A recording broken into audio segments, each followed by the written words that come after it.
Aleluia! Estamos dando início ao nosso 19º dia, nossa live Abundantemente Mais. Você é muito bem-vindo aqui. Com certeza Deus vai ministrar o seu coração, Deus vai falar com você. De fato, Deus tem algo para ministrar na sua vida hoje. Eu creio que você não entrou aqui por acaso, com certeza Deus te colocou aqui para falar desse Deus abundante. E hoje eu gostaria de compartilhar desse Deus que é um pai abundante, né? A forma como Jesus ele apresenta a Deus, a nós é como um pai, né? Foi Jesus que ensinou os seus discípulos a orar pelo Pai Nosso, né? Pelo Pai que está nos céus, né? Em todo momento a gente vê Jesus dizendo que ele veio revelar o Pai, que o Pai era maior do que ele. E os seus ensinamentos com certeza vêm revelar esse Deus abundante que é um pai, né? Que ama, que tem afeto, que cuida, né? Que perdoa, que restitui. Esse é o pai. E eu tenho certeza que Deus, de fato, ele quer se revelar a nós como esse pai. Esse pai que nos ama de uma maneira incondicional. Deus que te ama de uma maneira incondicional, né? E a história que eu gostaria de compartilhar com você aqui hoje é a história conhecida, né, do filho pródigo. Lá em Lucas capítulo 15, né, conta a respeito da história de um pai que tinha 2 filhos. E um filho mais novo resolveu, então, pegar a sua herança antecipada e foi viver a vida dele, né, como se ele tivesse o dinheiro que ele quisesse, ele poderia fazer o que ele bem entendia e a vida traria a ele prazer e satisfação. Mas naquela época, se um filho pedisse, né, a herança antecipada, era como se estivesse dizendo: pai, eu quero que você morra, né? Então, como não morreu ainda, então me dá a herança, né? Então, se hoje é desrespeitoso, quanto mais lá, né? Então, com certeza essa é a história desse filho que saiu. E ele saiu para viver a vida dele achando que o dinheiro poderia ali ceifar, dar a ele a satisfação, né, na verdade plena que ele gostaria, mas você percebe que isso não foi suficiente. Ele pegou, então, gastou o dinheiro com tudo que ele tinha, né? O Jean tá aqui, né? Foi nossa turma aí de seminário, muito bem-vindo aqui, aleluia. E olha o que aconteceu da história aqui do filho pródigo, né? Lá em Lucas 15, versículo 14, diz assim: depois de ter consumido tudo, sobreveio àquele país uma grande fome, e ele começou a passar necessidade.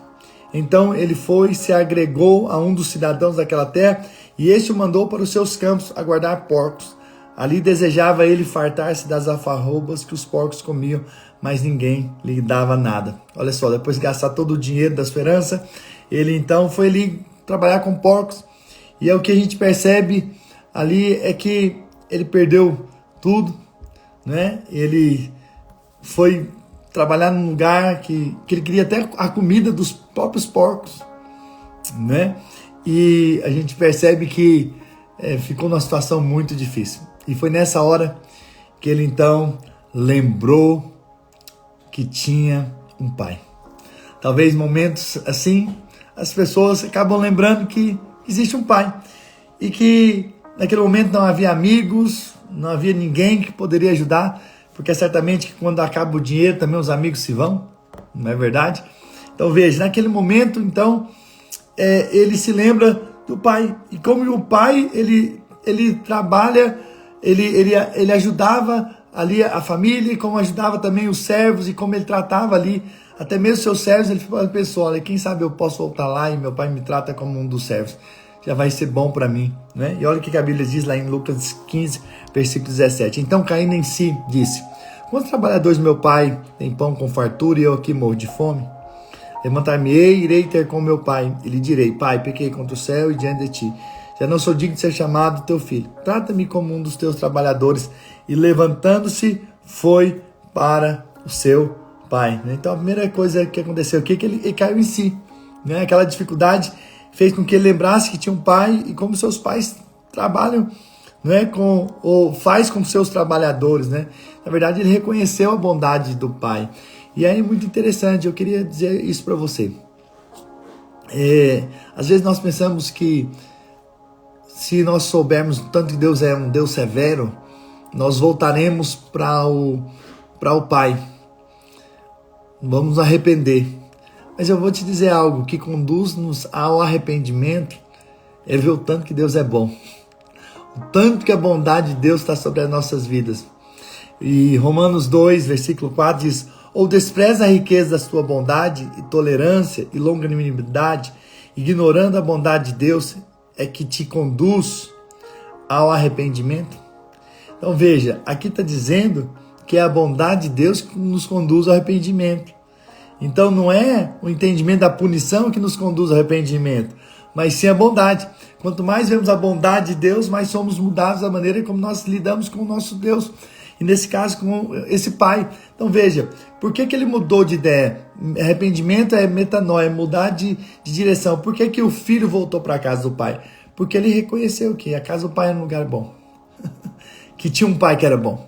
Então quando você entende que você tem um pai que é bom, mesmo às vezes quando você se afasta, mas se você tem ainda a revelação, o entendimento de que Deus é um Deus bom, um pai bom, você vai acabar voltando, retornando para a casa do seu pai. E então ele chegou ali, né, voltou para a casa do pai, e para sua surpresa, né, a gente percebe que o pai estava ali, avistou de longe, correu, compadecido, veio e abraçou. Talvez o filho estava ali cheirando a porcos, mas o pai veio para demonstrar amor e para dizer: olha, eu estou aqui com você, eu sempre te esperei. Uau!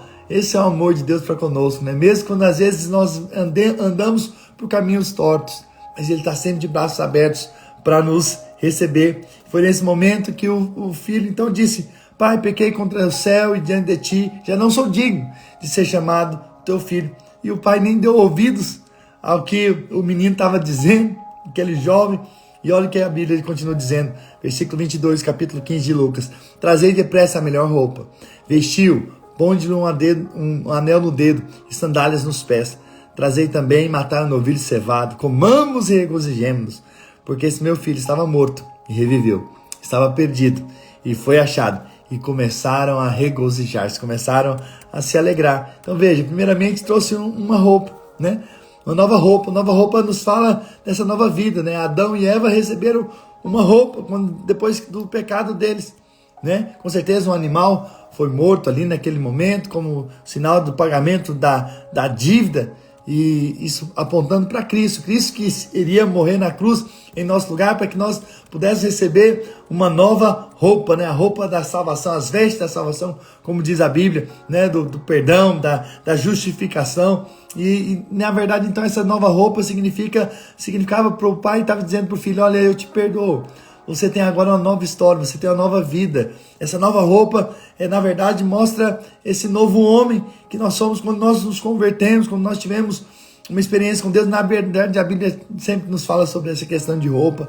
A Bíblia diz que nós vestimos a couraça, né, da justiça, nós temos a armadura de Deus, nós temos, né, o sangue derramado sobre as nossas vidas, né? Então, todos esses aspectos falam dessas vestes novas.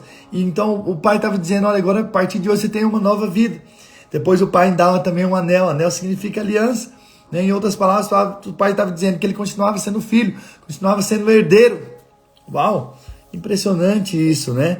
E que mesmo que ele afastou, ele errou, de fato ele errou. E eu sei que às vezes você está me ouvindo aqui, você errou, você falhou, mas você sabe, tem um pai que te ama e quer você de volta. E quando você voltar, olha, tem um anel te esperando para dizer que você continua sendo um filho, né? Naquela época, o anel era usado como até mesmo pagamento, né? Era o selo. Então você ia em algum lugar, você tinha aquele anel da família, né?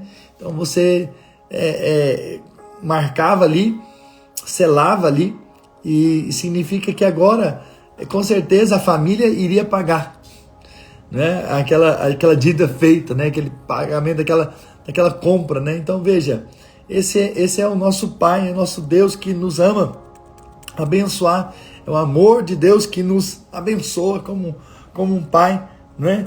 Então veja, isso tudo mostra o amor de Deus, que nós temos agora acesso a Ele, né? Então ele também recebeu novos calçados. Em Efésios diz que nós calçamos o evangelho da paz. Então veja, agora ele tem as boas novas da paz. Por quê? Porque ele encontrou a paz. Ele estava mal, ele estava angustiado, ele estava muito triste, longe da casa do pai, mas quando ele voltou ele encontrou paz. Ele não encontrou um pai irado, não, mas encontrou um pai amoroso. Então trouxe paz no coração dele. E quando nós recebemos a paz, o resultado disso é que nós vamos levar o evangelho da paz a outros. Essa é a verdade. Essa é a verdade que eu acredito na palavra de Deus. E depois a gente ainda vê que o pai ainda faz uma festa. Ele recebeu o perdão, a restituição, a posição de filho, a justificação, trazendo a paz sobre a vida dele, fazendo reconciliação. E agora ele tem uma festa. E aquele jovem foi tomado de uma alegria. Ele achou que seria tratado como um dos empregados, mas agora ele é tratado novamente como um filho. E é uma festa ali. Então, quando erramos, não estamos esperando por festa alguma, não é verdade? Mas a graça e o amor de Deus são tão abundantes que nem mesmo os outros conseguem entender, né? O próprio irmão mais velho ficou muito indignado porque que, apesar de ele ter feito tantas coisas erradas, ainda fez uma festa para o menino. Né? É impressionante. A graça de Deus é algo realmente que é difícil para entender com olhos naturais. Com certeza com a revelação no Espírito e com certeza nas experiências que nós temos na vida, nós vamos ver o tanto que o amor de Deus é por nós, e o tanto que Deus é gracioso, né? Então o pai deu ao filho não porque ele merecia, né? Mas simplesmente porque era o filho que resolveu voltar para casa, estava perdido e foi achado, né? Agora, deixa eu te dizer algo. Você talvez está aqui nessa live, ou você está ouvindo depois esse vídeo. Talvez você seja um filho como esse jovem que se desviou dos caminhos do Senhor, né? Você pode até se sentir constrangido em voltar à casa de Deus, mas lembre que há um pai de amor te esperando, né? Esperando, e quando você apontar ali, bem ali na porta ali, da volta a vida da igreja, com certeza ele vai correr ao seu encontro, vai te beijar e vai te abraçar, porque não é por acaso que está aí na palavra de Deus. Com certeza Deus está nos ensinando a palavra aqui, um pai que nos ama de uma maneira incondicional. Então esse é o lugar. Então se você um dia se perdeu e saiu da casa, volta para casa. Tem um pai amoroso, bondoso, abundante em te abençoar, esperando por você, apenas esperando que você volte a Ele, né? Então, você pode orar agora mesmo, dizendo: Pai, eu decido voltar para casa, eu decido reconciliar, receber esse novo caminho para minha vida a partir de hoje, né? Simplesmente você pode orar e Deus vai te ouvir, e com certeza você vai ser restaurado à posição que você já teve, que é de filho. Essa é a posição que você continua tendo, né? Mesmo se você andou por caminhos errados e se perdeu, mas agora você foi achado e pode retornar à casa do Pai, né? E você que está na casa do Pai, não vai à procura de outros lugares, porque dentro da casa do Pai você tem tudo para viver uma vida abundante. Você não precisa do mundo. Você não precisa das coisas desse mundo, dessa vida para ser feliz, né? Para encontrar razão, né? Aquele jovem achou que o dinheiro poderia satisfazer. Se eu tiver dinheiro eu tenho independência, se eu tiver independência eu vou fazer o que eu quero, se eu fizer o que eu quero eu vou ser feliz. Pois é, ele perdeu tudo e viu que o mundo não trouxe aquilo que ele achou que traria, né? E na hora da dificuldade ele não encontrou ninguém, ele encontrou só a casa do Pai. E é o que eu quero dizer para você. Não adianta você ir para o mundo, porque ali você não vai encontrar a vida abundante. Somente em Cristo você vai encontrar a vida abundante. Aleluia. E também não seja como o irmão do filho pródigo, que estava dentro da casa do pai, mas não desfrutava do que o pai tinha para ele. Ele achava que precisava merecer. Quem sabe um dia eu mereço e meu pai pode me dar alguma coisa. Entende? Veja, ele estava procurando agradar ao pai para receber alguma coisa, enquanto ele poderia já receber, e ele não recebia, porque ele achava que talvez não tinha feito tudo para receber.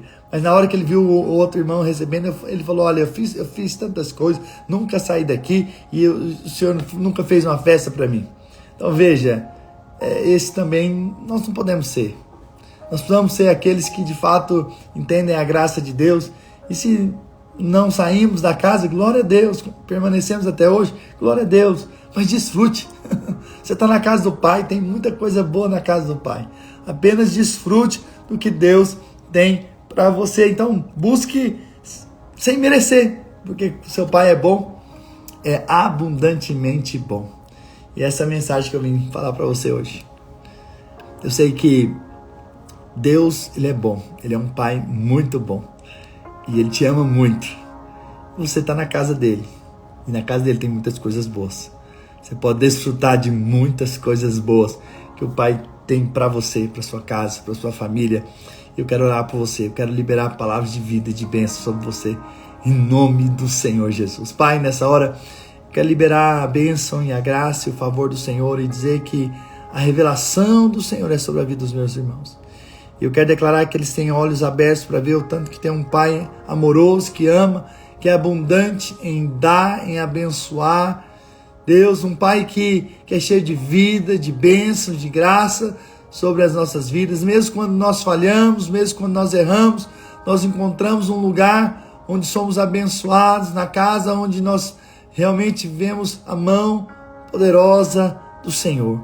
Pai, que Teu Espírito Santo possa tocar os meus irmãos nessa hora. Que a Tua presença, a Tua graça e o Teu favor possa ser abundante na vida dos meus irmãos. Que eles desfrutem do Senhor de uma forma extraordinária. Pai, aqueles que um dia estavam longe da casa do Senhor, que eles possam retornar hoje. Que eles possam voltar para o Senhor hoje. Em nome do Senhor Jesus. E possam voltar ao relacionamento e ter uma experiência ainda mais profunda com o amor e com a graça do Pai. Mas aqueles também que estão na casa e que estão pensando que é por obras, por merecimentos que vão receber algo de Deus, algo do Pai, que eles possam ter a revelação logo que é tudo pela graça de Deus e que está tudo disponível por causa do que Cristo fez naquela cruz. Em nome de Jesus, aqueles que estão hoje tristes possam receber alegria, esses que estão precisando de uma mudança, de um milagre, possam receber da parte de Deus. Pai, que Teu Espírito Santo possa fazer de uma forma extraordinária na vida dos meus irmãos. Em nome do Senhor Jesus, que milagres aconteçam hoje. Esses que estão enfermos sejam curados. No poder do nome do Senhor Jesus. E que a glória e a presença do Senhor possa se envolvê-los. Pai, de uma forma especial hoje. Porque o Senhor é um Pai muito bom, abundantemente bom, que nos ama e que tem coisas boas para nós. Em o nome do Senhor Jesus. Aleluia! Glória a Jesus! Deus é bom. Deus é um Pai muito bom. Deus te ama muito. Eu tenho certeza que, de fato, Deus tem coisas boas para você. Ainda esse ano de 2024, você vai ver o que você nunca viu. Você vai experimentar o que nunca experimentou. Em nome do Senhor Jesus. Eu não poderia deixar de fazer essa live hoje. No horário, às 7 horas, que eu gravo normalmente, estava de viagem, estava no avião, mas eu cheguei, por isso eu estou nesse horário. Mas amanhã voltamos às 7 horas, horário aqui dos Estados Unidos, 9 horas, horário do Brasil, e eu tenho certeza que esses 2 dias ainda nós vamos ver Deus nos enchendo dessa palavra de fé, um Deus abundante. Tem coisas abundantes vindo sobre a sua vida. Eu tenho certeza disso, que você vai desfrutar de coisas boas que Deus preparou para você, para sua casa, para sua família. Ainda esse ano você vai ver coisas extraordinárias em nome do Senhor Jesus. Prepare-se para ver o que você nunca viu e experimentar o que você nunca experimentou em nome do Senhor Jesus. E com certeza amanhã, às 5h50 da manhã, horário aqui dos Estados Unidos, estamos juntos na nossa live 100 dias de transformação. 7h50 horário do Brasil, né? Porque nós vamos até o dia 31. Mas esta live aqui nós vamos até domingo e vai ser poderoso. E domingo vai ser um capítulo especial, profético. Com certeza você vai ser muito abençoado. Em nome do Senhor Jesus, que você possa ter uma noite de descanso para a glória do Senhor. E não deixe de compartilhar. Com certeza outros vão ser muito abençoados com essa live em nome do Senhor Jesus, tá bom? Grande abraço e nos vemos amanhã, se Deus quiser.